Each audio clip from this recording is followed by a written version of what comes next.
ಅಪ್ಪನ ಮಾತು ಕೇಳೋ ಜಾತಿ ಸ್ವಲ್ಪ ಸಮಾಧಾನವನ್ನು ಮಾಡಿಕೊಂಡು ಯಾಕೆ ಏನಾದ್ರೂ ಒಡ ಹುಟ್ಟಿದವನಲ್ಲ ಏನಾದ್ರೂ ಹುಟ್ಟಿದವ ನಾವು ಒಡ ಹುಟ್ಟಿದವನು ಎನ್ನುವಂತಹ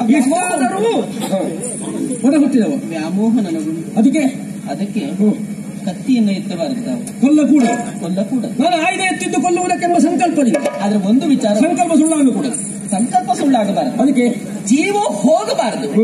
ಮತ್ತೆ ನಿಮಗೆ ಬಿಟ್ಟ ಹಾಗೆ ಮಾಡಬೇಕು. ನೀನು ಕೊಲ್ಲಬಾರ್ದು ಅಂತ ಹೇಳುದ? ನೀನು ಕೊಲ್ಲಬಾರ್ದು ಅಂತ ಹೇಳುದ?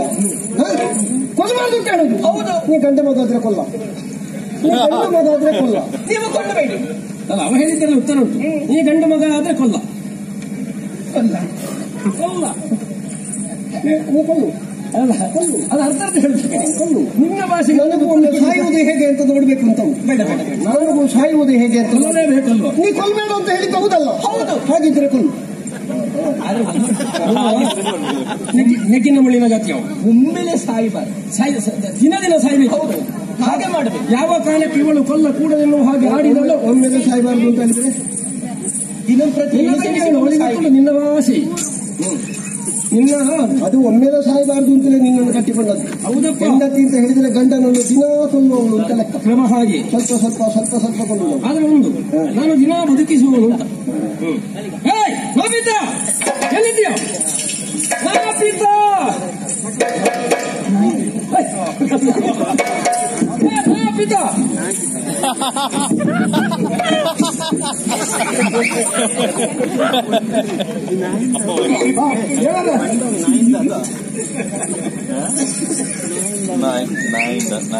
ಇಲ್ಲ, ಪ್ರವಾಸಕ್ಕೆ ಹೊರಟದ್ದ. ಇದೆಂತದ್ದು? ಇನ್ನು ಸಾಮಾನು ಮಾತ್ರ. ನಿನ್ನ ಸಾಮಗ್ರಿಗಳು ಎಂತ ಸಾಮಗ್ರಿ? ಅದರಲ್ಲಿ ಕತ್ತರಿಸುವುದಕ್ಕೆ ಬೇಕಾದ್ದು. ಅದು ನಿನಗೊಂದು ಕೂಗಿದಾಗ ಹೋಗ್ಕೊಳ್ಳಿಕ್ಕೆ ಆಗುದಿಲ್ಲ. ಹೋಗೋಣ ಯಾನೋರಿ ನರಕಾಯಿ ಅದಕ್ಕಲ್ಲ ಅದಿತ್ತು. ನರಕಾಯಿ ಯಾಕೆ? ಅದು ಹಾಗೆ ಉಂಟು. ಅಂಚೆನೆ ಉಂಟು. ನರಕಾಯಿ ಯಾಕಷ್ಟು? ನಿನ್ನದು ಕೆಲಸ ಆಗಬೇಕು. ಹೆಂಚಿನ ಕೆಲಸ ಎಲ್ಲ ಮೋನೆಡು ನಾಳದ್ದಿ ನನ್ನದಲ್ವ? ಪಣ್ಣನ ಗುಜಾತನು ಇಲ್ಲ, ಕೆಲವು ದಿಂಜ ಕುಜಾಗಿತ್ತು ಕಿರಿಕಿರಿ ಅವು ಈಗ ಮುನ್ಸಿಪಾಲ್ಟಿ ತುಂಡು ಮಾತು. ಹೌದಾ? ಇವಳು ಅಂತವಳಲ್ಲೂ ಎಷ್ಟು ಮಂಗಳೆ ಇದ್ದ.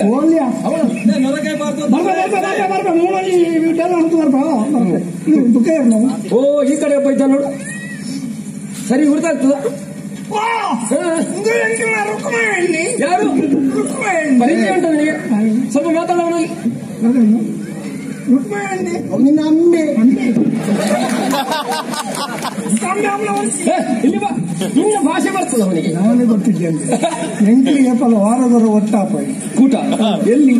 ಅಂಗಾರೆ ಸಂತೆಗೆ ಬರ್ತದೆ. ಯಾರಂತ ಎಂಟಾಣಿ ಈ ಕೆಲಸ ಅಂಗಾರ ನೀವು ರಜೆ ಅಲ್ವಾ ದಿವಸ? ಈ ಜನ ಸ್ವಲ್ಪ ಕಾಡೆ ಸಂತೆ ತಿರುಗಿ ಅದು ಬೈಯಣಗೆ ಕಲಿತ ಗಡಂಗಿಗೆ ಅಂತ ಹೋಗುವೆ. ಪುಸ್ಕೆ ಒಟ್ಟಿಗೆ ಬರ್ತದೆ. ಅದ್ಯಾಕೆ? ಬಸ್ ಕುಲ್ಲುದು ಯಾಣ ಒಂಜಿ ಕುಡಿಯಲಿ ಬಂದಾಗ ಈ ಜನ ಒಂಜಿ ಕುಡಿಯಲಿ ಯಾನು ಒಂಜಿ ಕುಡಿಯಲಿ ಬರ್ನಾಗ ಸುಮಾರು ಕೊಡ್ತಾವು. ಈ ಜನ ಒಂಜಿ ಕುಡಿಲಿ ಎಂಚೆ ಬಿರುವು ಇತ್ತಿಲಕ್ಕೆ ಬಿರು ಇಟ್ಟು ಮೂಡಿ ತೆಕ್ಕಿದ ದೋಸೆ ಎಲ್ಲ ನಿಂತು ಜನ ಪೂರ ಬರ್ದು ಸೀದಾ ಲಕ್ಕದು ಒಬ್ಬನು ಕೋರು ಒಂದು ಏನಾಡ ತಪ್ಪ ಇಷ್ಟು ದೊಡ್ಡವ ಅಕ್ಕ ಈಗ ಸಾಲಗಾರ ನೀವು. ಆ ಜನ ಸಂತೆಗೆ ಬಂದಾಗ ಖಾಲಿ ಕಿಸಿಟ್ಟು ನಿನಗೆ ಒಳ್ಳೆ ಸಮಯ ಇವತ್ತು. ಅದೆಲ್ಲವನ್ನು ತೀರಿಸಬಹುದಾಗ್ತದೆ. ಅಂದ ನಿನ್ನಿಂದ ಆಗಬೇಕಾದ ಕೆಲಸ ಅವರದ್ದೇ. ಎಂದಿನವರು ಮುಪ್ಪಟ್ಟಿ ಗೋಳಿಸಬೇಕು. ಮುನಿಬಟ್ಟಿ ಹೌದು. ಬಲಂಗ ಇರದಲ್ಲಿ ಸನ್ಮಾನ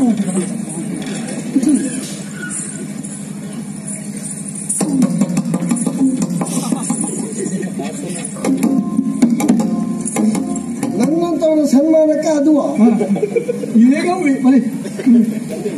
ಅದರಲ್ಲಿ ನಾನು ಹೇಗೆ ಕೂತ್ಕೊಳ್ಳುದು? ಅದು ಅದರಲ್ಲಿ ನಾನು ಕೂತ್ಕೊಳ್ಳುವಾಗ ಕಾಲು ಬಗ್ಗುತ್ತದ? ನೀರು ಕೊಳ್ಳೋದು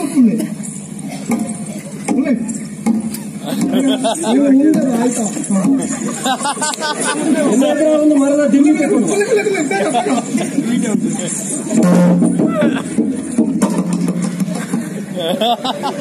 ಆಯ ತಪ್ಪಿದೇನು?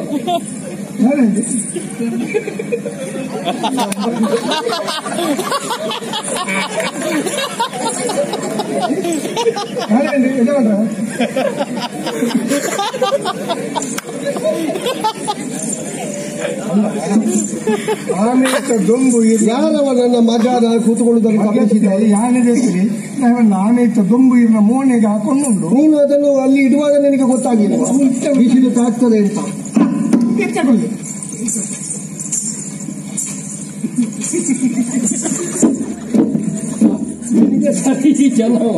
ಸನ್ಮಾನದ ಇಂಥ ಯಾರ ಮನೆ ಬೆರಿಬಾರ್ದು ಕೊಳ್ಳೋಣ ಅಲ್ಲ. ನೀನು ನಿಮಗೆ ಮುಖ್ಯ ಶ್ರೀವೇಶ್ವರ ಬಂದದಿರುವುದು ಹೇಗೆ ಅಂತ ಗೊತ್ತಿಲ್ಲ.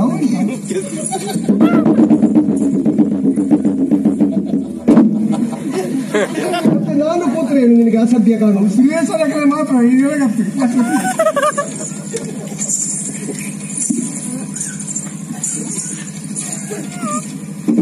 ನೀನೀಚೆ ಬಾ. ನೀನೊಂದು ಕೆಲಸ ಮಾಡು, ಅದನ್ನೇ ತೆಗೆಸಿ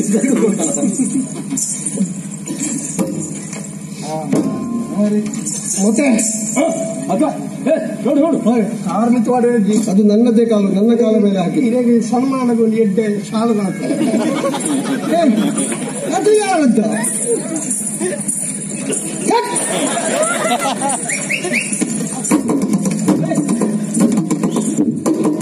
ಅದು ಬೂದಿ ಹೊಂಡದಲ್ಲಿ ಇತ್ತ ಮಹಾರಾಯ. ಅವು ತಂಪುರ ಪೆಟ್ಟಿಗೆ ಇರ್ತದೆ, ತಂಪುರ ಪೆಟ್ಟಿಗೆ ತಂಪಿನ ಪೆಟ್ಟಿಗೆ ಇರ್ಲಕನ್ನ ಮಲ್ಲಾಕ್ಲೆಗೆ ಎಂದುವೆ ತಂಪುರ ಪೆಟ್ಟಿಗೆ.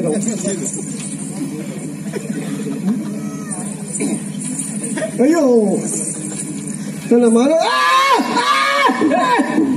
ಮೂಗುಂಟು, ಮೂಗಲ್ಲ ನನ್ನ ಕುತ್ತಿಗೆ ಬಿಗೀತಾ ಉಂಟು. ನಿನಗೆ ಕೊಲ್ಲಕ್ಕಿದ್ರೆ ಒಮ್ಮೆಲೆ ಕೊಲ್ಲು ಮಾರ. ಇವ ಬಟ್ಟೆ ಬಿಗೀತಾ ಇದ್ದಾನೆ. ನೀನು ಕೊಲ್ಲ ಅಂತ ಹೇಳಿದ್ದಲ್ಲ ನೀವು. ಅದು ಎಂತದ್ದು ಮಾರ, ಎಮ್ಮೆಗೆ ಅರ್ಧಕ್ಕೆ ಕೊಡ್ಲಿಕ್ಕೆ ಉಂಟ ಇಲ್ಲಿ. ಅದಕ್ಕೆ ಸಣ್ಣ ಪಾತ್ರೆ ಸಿಗುವುದಿಲ್ಲ ನನಗೆ. ಜಿಂಜ ಕುಡ್ಡಲ್ಲಿ ನೀನು ಗೋಡೆಗೆ ಸುಣ್ಣ ಬಡಿಯೋನೆ.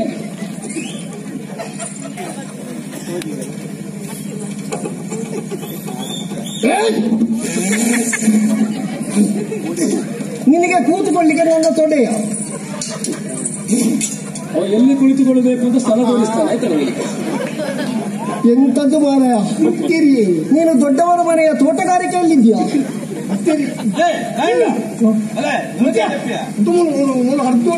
ಯಾರು ಮಾತಾಡಬೇಡಿ ಮಹಾರ ಅವನಲ್ಲಿ. ಅವರ ಕೈಯಲ್ಲಿ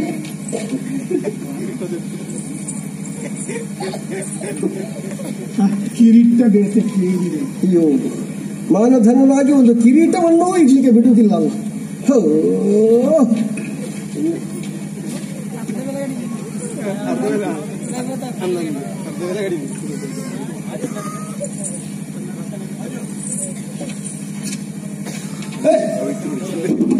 ಎಷ್ಟು ಹೊತ್ತು ಮಾಡ್ತೀಯ ನೀನು?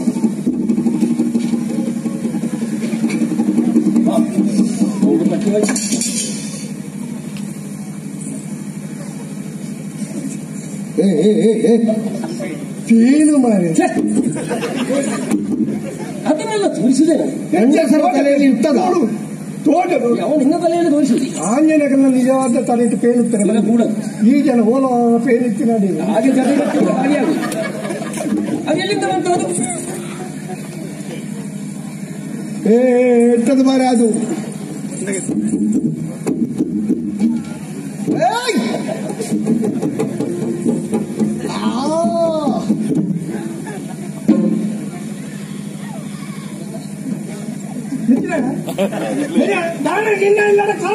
ಅಯ್ಯೋ, ಯಾರು ಮಾತಾಡಬೇಡಿ ಅವರಲ್ಲಿ.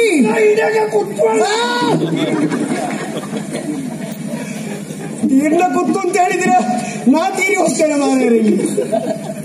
ಅದು ಯಾರು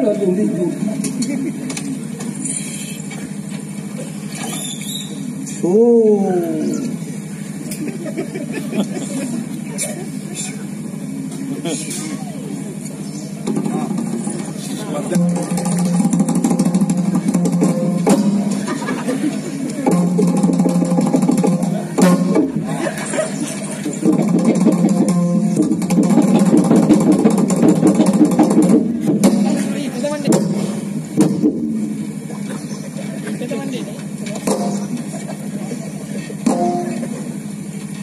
ಅಯ್ಯೋ ಇವನು ನೇತಾಡ್ಲಿಕ್ಕೆ ಬೇರೆ ಯಾವ ಜಾಗವೂ ಸಿಕ್ಕಲಿಲ್ಲ.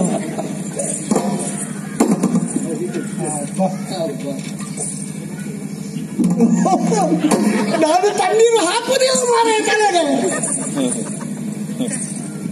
ಅದಕ್ಕೆ ದೂರಾಗಿದ್ದಾರೆ. ಆಯ್ತಾ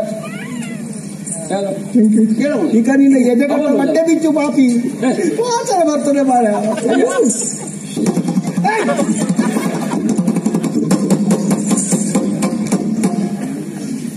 ಬಣ್ಣ ಗಿಡಿಸಿಬಿಡು. ಹಾಗಂತ ದುಂಬೆ ಮೂಜಿ ಸತ್ತಿ ಗಡ್ಡ ಇರ್ತದೆ ದುಡ್ಡ ಅವು ಬೇರೆಲ್ಲ ಬಂಡಗಳ ಸಾಲ ಮಾಡ್ಕೊಂಡು ಕ್ರಮಂಡ ಮಾರ. ಕ್ರಮ ಇಲ್ಲ, ಕಳಿತ ದುಡ್ಡು ಬಿಡಿ ಗಡ್ಡ ಅದು ಬಿಡ್ಲಿಲ್ಲ. ನೀನು ಸಿಕ್ಕು ಅಲ್ಲಿ ಏನು ಅಪ್ಪ ನೋಡು, ಮತ್ತು ನೀನಲ್ಲಿ ಸಿಕ್ಕು ಮುಂಬರಿವಂತೆಗೆ ನಮ್ಮದೊಂದು ಉಂಟಲ್ಲ ಕಟ್ಟದ ಜಾಗ ನೆನಪಿಟ್ಟುಕೋ. ಹೋದಾಟ ಕೆಮ್ಮನಿ ಪೋಯಿನ ಬರ್ತದ ನಪ್ಪಕೊಂಡೋಗಿದ್ದಾನೆ ಅದನ್ನು. ನನಗೆ ಬೇಕಾದ ಸಿಕ್ಕಿದ ಭಾರಿ ಕೊರಲು ಮೋಣ ನಾಚಿಕೆ ಚಂದ ಇದ್ದಲ್ಲ, ಭಾರಿ ವ್ಯಕ್ತಿಗೆ ಹೋಗು ಅಂತ ಯೋಚನೆ ಮಾಡುವಾಗ ನಿನಗೆ ಬೇಕಾದ್ದು ಬರ್ತದೆ. ಆಯ್ತಾ ಹಾಗಾಯ್ತು. ಈಗ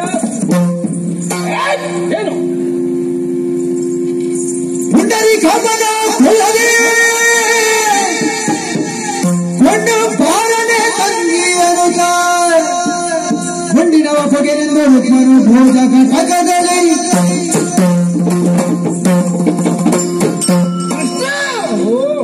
ಹಾವಿನ ಹೆಡೆಗೆ ತುಳಿದು ಕೆಂಡ ನಿನ್ನದ್ದೇ ಆದರೂ ನೀನು ತೆಗೆದು ಉಡಿಯಲ್ಲಿ ಕಟ್ಟಿದೆ. ಕೆಂಡವನ್ನೇ ಉಡಿಯಲ್ಲಿ ಕಟ್ಟಿದವನಾದರೂ ಕೆಂಡದ ಗುಣ ಯಾವ ಕಾಲಕ್ಕೂ ಸುಡದೆ ಬಿಡುವಂತದ್ದಲ್ಲ. ಹಾವಿಗೆ ವಿಷ ನೆತ್ತಿಯಲ್ಲೇ ಇರುವುದು, ದೇಶವು ಅಷ್ಟೇ ವರ್ಷ ಇರ್ತದೆ. ನೀನವಳನ್ನು ಅಪಹರಿಸಿದೆಯಲ್ಲ, ಹೌದು. ಹುಲಿಯ ಮನೆತನಕ್ಕೆ ಸಂಬಂಧಪಟ್ಟದವರು ಯೋಚಿಸಬೇಕಾದ ವಿಚಾರ. ನನಗಾದ ಅಪಮಾನವನ್ನು ನೀವು ಒಂದು ಹಾಸ್ಯ ಅಂತ ತಿಳ್ಕೊಳ್ಳಬಹುದು. ನಾಳೆ ನೀವು ಸಾಕಿದ ಮಕ್ಕಳು ನಿಮ್ಮ ಮಾತನ್ನು ಕೇಳದೆ ಯಾರಾದರೂ ತಪ್ಪಿ ನಡೆದರು ಅಂತಾದ್ರೆ, ಇಂಥ ಕೆಲಸ ಮಾಡಿದ್ರು ಅಂತಾದ್ರೆ ನಿಮಗೆ ಗೊತ್ತಾಗ್ತದೆ ನಾನಿದ್ದ ಜಾಗದಲ್ಲಿ ಏನು ನೋವಿತ್ತು ಅಂತ.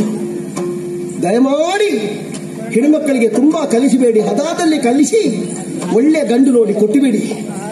ಕಲಿಸಿದ್ರೆ ಆಗುವುದು ಹೀಗೆ.